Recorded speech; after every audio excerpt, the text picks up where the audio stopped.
Aside from clarity regarding your goals, there are 12 laws you need to know and practice for high achievement. The first law is the law of control, which states that you feel positive about yourself to the degree to which you feel in control of your own life. Control is critical for success, as it allows you to direct the course of change and ensures that it aligns with your desires. The second law is the law of responsibility, which asserts that you are completely responsible for everything you are, have, and become. Responsibility begins with taking full control of your thoughts and actions. No one is coming to the rescue. If things are going to improve, it's up to you. To achieve success, you must first decide exactly what you want in life. Make a dream list of everything you could ever want to have, be, or do, without limitations.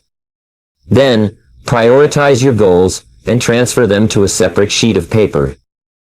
This exercise helps you clarify your desires and motivates you to take action towards achieving them.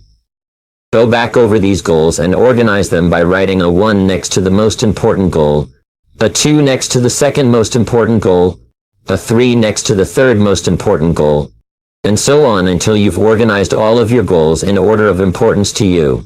Your 1 goal should be your major definite purpose, the most important single goal in your life.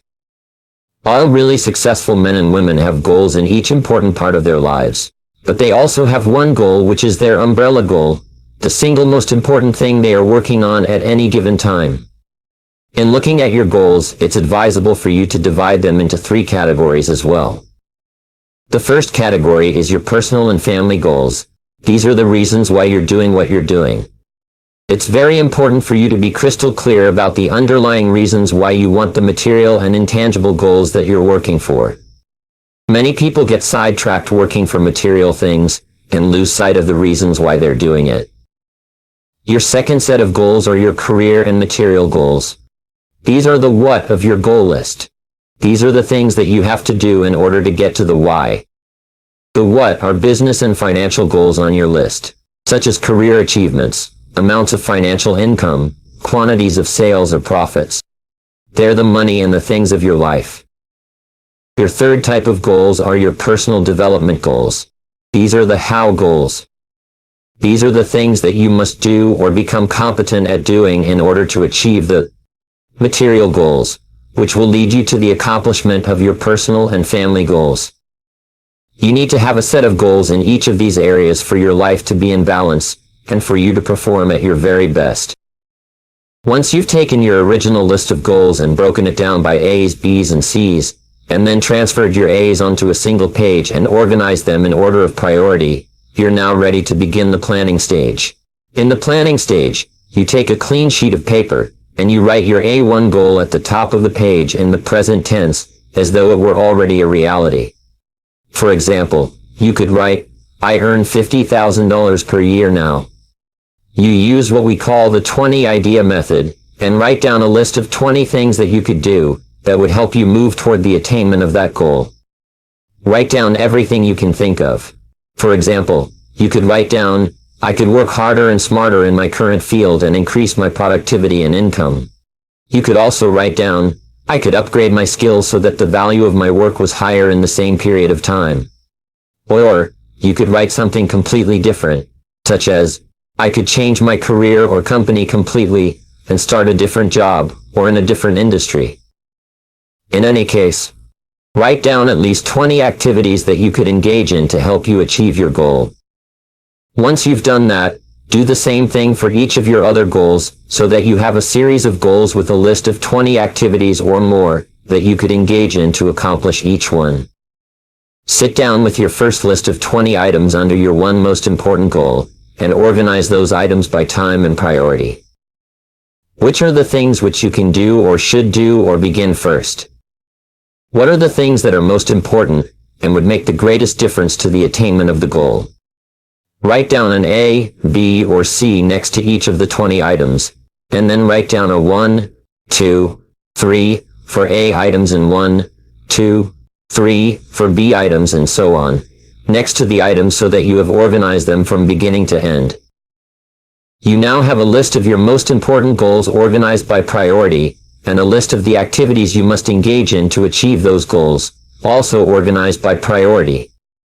Your final exercise is to merge your major goals and your major activities into a single plan, and then to begin to organize your day-to-day life around that plan. It's important that you review this plan on a regular basis.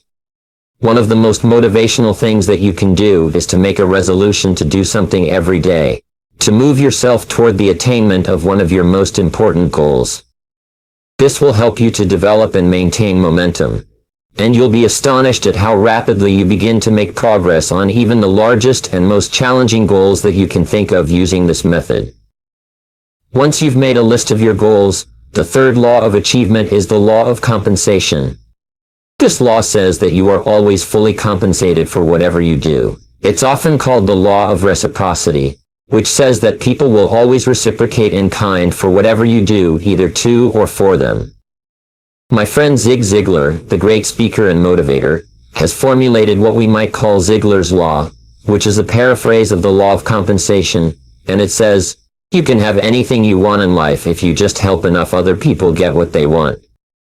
The law of compensation is a subset of the law of cause and effect, or the law of sowing and reaping, which says, whatsoever a man saith, that also shall he reap. Basically, the law of compensation says that whatever you put in, you get out. You cannot reap it unless you have sown it in advance. In fact, you can say that whatever you're reaping today is a measure of what you've sown in the past. If you want to reap something more in the future, you have to sow something more or different or better in the present. It's completely up to you. In Ralph Waldo Emerson's wonderful essay Compensation, which is one of the finest pieces of writing in the English language, he says that the longer you put in without getting out, the greater will be your return when it finally comes. Some years ago, the Kingston Trio had a song with a line that said, you've got to prime the pump, you must have faith and believe, you've got to give of yourself before you're willing to receive. This law or principle runs throughout all of human history and is virtually inviolate.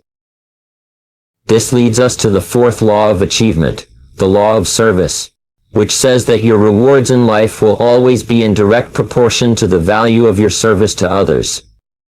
The first part of this law is that all fortunes begin with the sale of personal services. The second part of this law is that if you wish to increase the size of your rewards, you must increase the quality and quantity of your service. The third part of the law of service is everyone works on commission.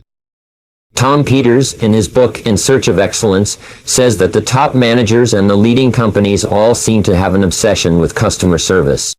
The most successful men and women in our society are those who are able to lose themselves in serving the people who depend upon them, their customers, their employers, and others. When you combine the laws of compensation and of service, you have the key to obtaining anything that you really want. You'll get out exactly what you put in, and wonderfully enough, you have complete control over what you put in. When you devote yourself completely to serving your customers, your boss, your staff, and the people who purchase or use your products and services, it gives you a tremendous feeling of meaning and purpose. It causes you to feel that you are really making a difference in the world. The fifth law of achievement is the law of applied effort. This law simply says that all things are amenable to hard work. There's nothing that will bring you to the attention of your superiors faster than you're developing a reputation for being a hard worker. People who are in a position to help you and accelerate your career will tend to be very impressed by your willingness to work harder and longer than anyone else. In Dr. Thomas Stanley's study of affluent Americans, almost every one of the self-made millionaires he interviewed told him that their success was due more to hard work than to any other factor. In America, you work 40 hours per week for survival. If all you work is 40 hours, all you get is enough money to survive. You tread water, and you basically stay even, but you don't get very far ahead, and you never achieve the kind of success that is possible for you. However, every hour over 40 hours that you put in either on your job or on yourself improving your knowledge and skills is an investment in your success. You can tell where you're going to be in 3 to 5 years with unerring accuracy by simply looking at the number of hours over 40 that you're working each week. The average work week for both executives and small business owners in America is approximately 58 to 59 hours. Many successful men and women find themselves working 70 and even 80 hours a week during the critical formative stages of their careers. In addition to the law of applied effort, is that all great success is preceded by a long period of hard work in a single direction toward a clearly defined purpose. You need to continually ask yourself, what am I trying to do, and how am I trying to do it? It's not enough just to work hard or to work long hours. You must be working on high value-added tasks and activities toward the accomplishment of meaningful and important goals. The second part of this law is that the harder you work, the luckier you get. It seems that your ability to work hard will open up the Red Sea of opportunity for you, and will bring to your assistance all manner of people and resources that you could not have imagined would come your way. The third part of the law of applied effort is that to achieve more than the average, you must work longer and harder than the average. This is simply a way of restating the fact that you can only take more out of life if you're putting more into life, and the more you put in, the more you'll get out. The law of cause and effect is absolute. You will invariably reap what you sow, and if you sow more, you'll eventually reap more. The sixth law of achievement is the law of overcompensation. This is a companion law to the law of applied effort, and it simply says that you must be continually looking for opportunities to go beyond the requirements of your job. Napoleon Hill, perhaps the foremost researcher on success in the first half of the 20th century, concluded that one of the keys to great success in America was the willingness to go the extra mile. He wrote that because of this principle, your future potential is unlimited, because there's no restriction whatsoever on the extra things that you can do to add greater value to your work. You can go the extra mile in everything that you do every day, and in every way. You can always be looking for opportunities to exceed expectations. Earl Nightingale advised that you should always put in more than you take out, or you'll never take out more than you're getting right now. The only way that you can be paid more is by putting greater value into your work and achieving greater results. Another way of stating the law of overcompensation is that you must always do more than you're paid for, if you ever want to be paid for more than you're doing. A young woman who was working as a secretary for a large company in Florida came to me at a seminar recently and told me her story. She said that she'd listened to one of my audio tapes, and as a result, she had set a goal to increase her income by 50%. In her heart, she said she didn't really believe it was possible because of the salary structure in her company. Nonetheless, she went to work to increase the value of her service to her boss. She applied the law of overcompensation to everything she did. She learned how to do new things, and she began a little earlier and stayed a little later. To make a long story short, within 6 months, her boss had quietly raised her salary in stages from $1,500 per month to $2,250 per month, and had given her these increases without her ever having asked for them. All she did was to concentrate on seeking out ways to work harder and smarter, and to serve her boss better with the things he needed. He automatically increased her pay because he recognized how much she had increased her value to him. The remarkable thing is this: she worked up to the age of 25 to get her salary up to $1,500 per month, in just 6 months. However, by applying these principles, she increased her salary by 50%, and so can you. It is simply a matter of applying these laws to your work on a daily basis. Success is not an accident. Failure is not an accident either. I also discovered that people who are successful in any area are usually those who have learned the cause and effect relationships between what they wanted and how to get it. They then did repeatedly what other successful people did in a particular area until they got the same results.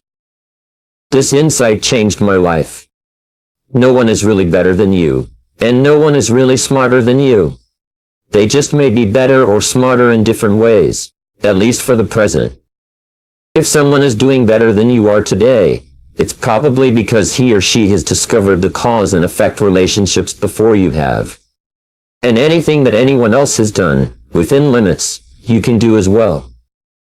The fact that someone else has achieved a worthy goal is the very best proof that you can achieve that goal as well.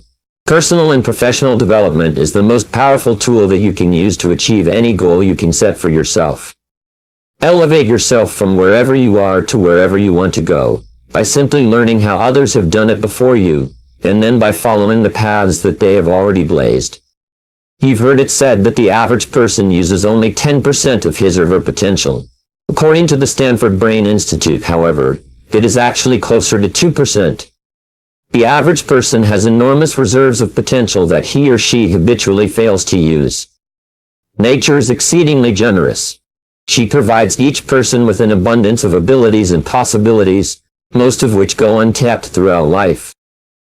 If you were to use only a small additional percentage of your inborn capabilities, you could probably double and triple your results.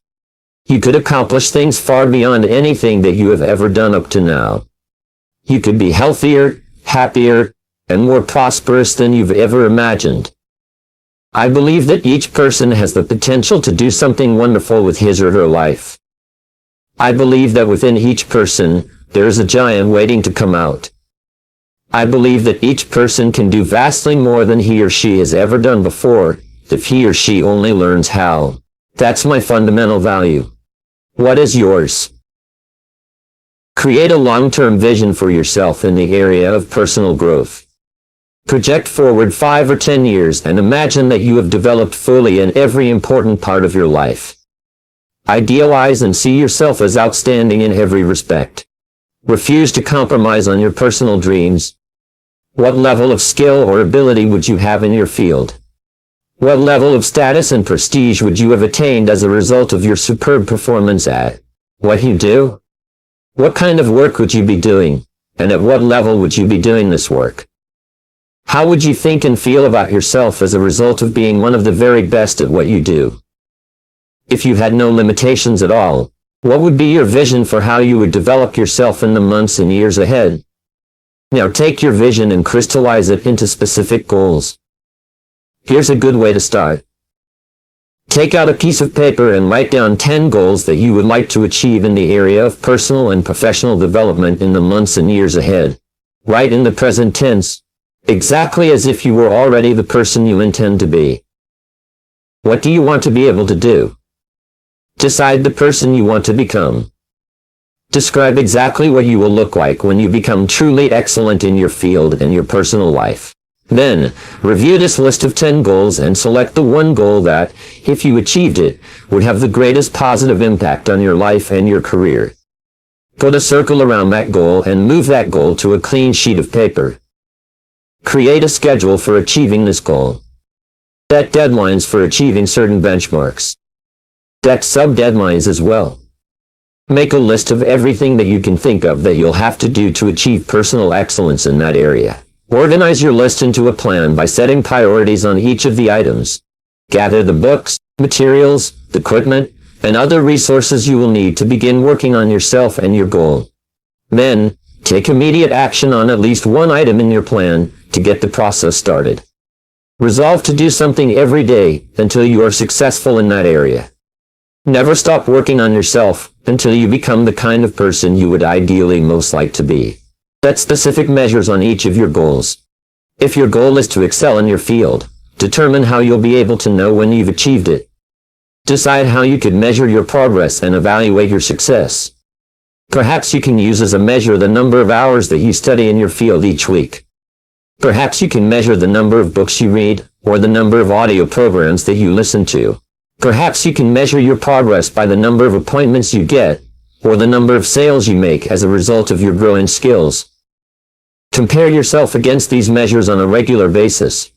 The more precise your measures and the more you pay attention to them, the better you will become in that area, and the greater progress you will make. You first determine your values, your vision, your goals, and the knowledge and skills you will require to achieve them. You decide upon the ways that you will measure your progress toward each of them. You then do something every day that makes you better in some way. You read, take courses, listen to audio programs, and practice your new skills, and never stop improving. Select the specific habits and behaviors that you will need to practice every day to become the person you want to become. These could be the habits of clarity, planning, thoroughness, studiousness, hard work, determination, and persistence. Perhaps the most important single quality for success is self-discipline.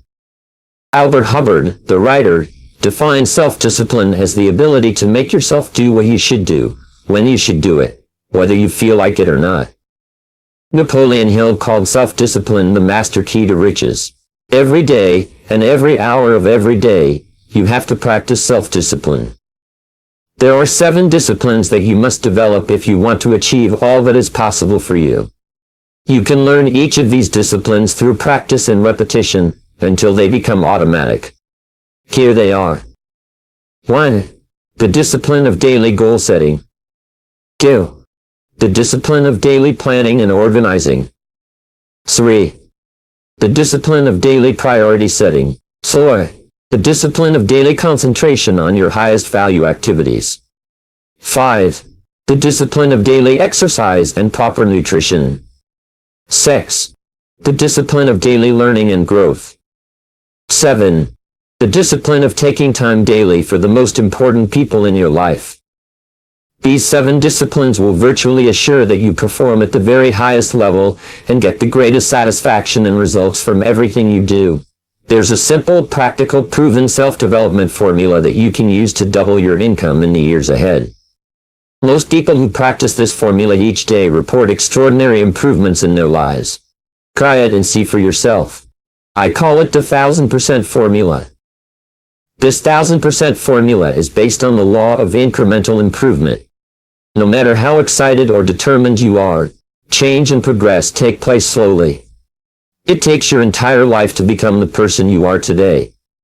It takes a period of hard work and determination to become someone different. We do not usually make significant and lasting changes in quantum leaps. All permanent change is progressive over a long period of time. This type of change requires patience and discipline. It is only this type of change that is truly worthwhile and enduring. If you continually learn, study, and upgrade your skills, clarify and re-clarify your goals, set better and clearer priorities, and focus on progressively more valuable tasks, you could increase your overall productivity, performance, and output by 0.1% each day, day after day, indefinitely. Because of the law of increasing returns, every effort you make to be more productive in one area will tend to improve your performance in every other area at the same time. You will get better and better results in less time the more you practice. If you become 0.1% more productive each day, 5 days per week, at the end of 1 week, you will be 0.5% more productive. That's 0.1% times 5 equals 0.5 or 0.5%. At the end of 4 weeks, you will be 2% more productive. That's 4 times 0.5% equals 2%. At the end of 52 weeks, you will be 26% more productive than you were at the beginning of the year, which is 13 4-week months times 2% per month equals 26%. This is where the compounding effect of new knowledge and skill begins to work. An improvement of 26% per year compounded over 10 years will result in an increase of 1,004% in your overall productivity in 1 decade. Now, since we live in a merit-based society, as you increase your ability to contribute value, the amount you will be paid will increase as well. By improving your overall performance by 1,004%, your income will eventually rise to match the value of your contribution. Well, here are the 7 steps in the 1000% formula that will guarantee that you become at least 0.1% better daily, 0.5% better each week, 2% better each month, and 26% better each year. 1. Arise 2 hours before your first appointment and read for 1 hour in your field. This is called the golden hour, and it sets the tone for the rest of the day. Leave the television off, put the newspaper aside, invest the first 60 minutes in yourself and in your mind. This first hour is the rudder of the day. 2. Rewrite and review your major goals each day. Before you start off, take a few minutes to write out your goals in a spiral notebook in the present tense, as though you had already achieved them. This programs them into your subconscious mind to be alert for opportunities to achieve your goals all day long. 3. Plan every day in advance. Friends, make a list of everything that you have to do the night before. Before you end your workday, and before you go to bed. This enables your subconscious mind to work on your list while you sleep. Often when you awake in the morning, you'll have ideas and insights that will enable you to achieve your daily goals faster and more effectively. 4. Always concentrate on the most valuable use of your time. Select the one task that can have the greatest positive impact on your work life, and begin on that task first thing in the morning. 5. Listen to educational audio programs in your car. Turn your car into a mobile classroom, the university on wheels. Never allow your car to be moving without educational audio programs playing. This activity is so powerful that it alone can give you your 1,000% increase over the years ahead. 6. Ask 2 questions after every experience. These are really magic questions in that they enable you to learn and grow more rapidly from everything that happens to you. The questions are: 1. What did I do right? 2. What would I do differently? According to the law of concentration, whatever you dwell upon grows in your experience. Whatever you pay attention to increases in your life. Whatever you focus on, you tend to do better. 7. The 7th and final ingredient in the 1,000% formula is for you to treat everyone you meet like $1 million customer. Treat the people you work with the same way you would treat a valuable customer of your firm. Treat each prospect or customer as if they had already purchased $1 million worth of what your company sells, and were thinking of doing it again. Especially treat the people at home as though they were the most valuable people in the world to you. Because they are. Remember, you are your most valuable resource. Your earning ability is your most valuable asset. Invest every day in improving yourself as a person, and in increasing your ability to earn even more. Decide today to develop yourself to the point where you can achieve every financial and personal goal you have ever set and become everything you are capable of becoming. Thank you.